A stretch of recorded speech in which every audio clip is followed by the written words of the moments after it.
Kamala Harris has said she will decide by the end of the summer whether she's going to run for California governor or run for president. Her potential entry to the governor's race has frozen the race, with donors and candidates waiting on her move. Now, former San Francisco Mayor Willie Brown, her one-time mentor and one-time romantic partner, is urging caution. She may not want to run for governor of the state of California. That may not be where she should be going. I think it's going to be difficult for her to win that job. Willie Brown sitting down for this rare and candid interview with John Slavitt, who is the founder and host of the State of Gold podcast. John joins us now in studio. Welcome. Congrats on the podcast. Thank you very much. Great to be with you mano a mano.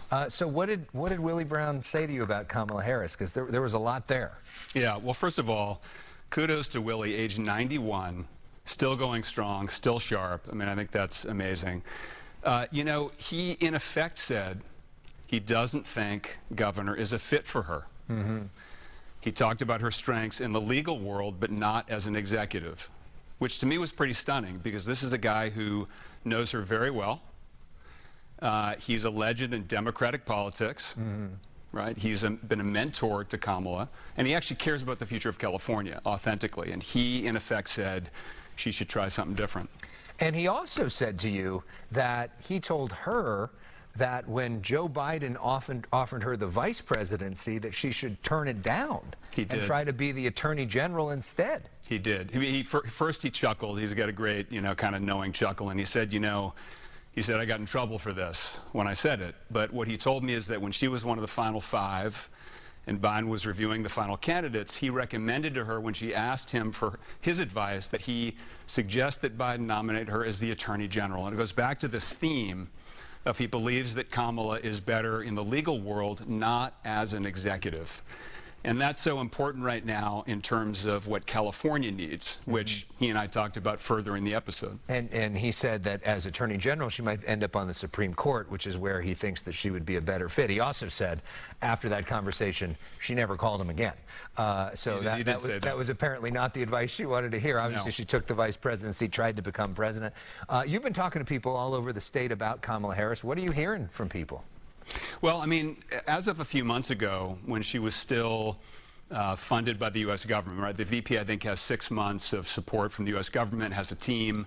Secret Service, protection, et cetera. Now that's evaporated. But she was doing a lot of polling to understand her image and standing nationally in 2028. And my understanding from people close to her is that it does not look good.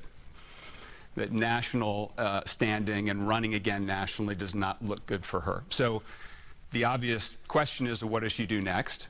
Given that California is such a Democratic state, the machine is so strong, the logical question is, will she throw a hat into the ring? Right. And does she actually even want to be governor of California? And that's something that she's thinking about now. She says we'll get an answer by the end of summer. I don't know what that means. Is that Labor Day? Is that September 21st, the equinox? Who knows? Willie Brown, though, had nice things to say about Rick Caruso, who also is now considering whether to run for governor. I was surprised how warmly he talked about him. Well, I think Willie, 91 years old, nothing to lose, right? He's putting himself out there. And essentially what he said about Rick, who is a strong executive, he's got a business background, he's been in the private sector, is that California needs fresh leadership. People from the outside with private sector and executive experience, which is the exact opposite of Kamala Harris. And quite frankly, it's the opposite of pretty much all of the Democrats who have declared for governor at this point. With the exception of Stephen Klubeck, who is an executive who's running as a Democrat, who's going to be on with us next week. So let's talk about your podcast. What is State of Gold? What are you trying to accomplish in a crowded podcast space? What makes you different? Well, listen, State of Gold is all about restoring the California dream. So, my story is I've been a resident of California more than half my life, 30 years. As I think I mentioned to you when we met, I'm raising 5 kids in the state from very little to 20 years old, so I have a vested interest. I've been a CEO running companies from startup to large in the state and the private sector. And over the years, I have seen California declining, and now we're in the ditch from failed policies. I think our problems are man-made, and better radically different policies can change the state for the better.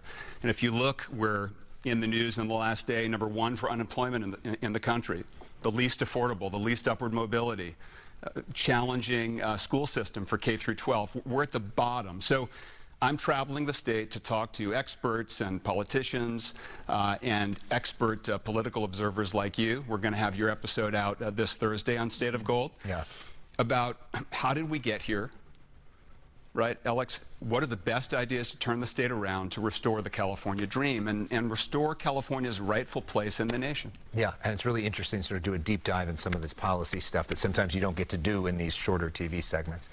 John, thank you so much. Thanks again for having me as well. Absolutely. That episode on Thursday, and a lot of interesting voices, part of State of Gold, which you can find Thank you, my friend. wherever podcasts are available.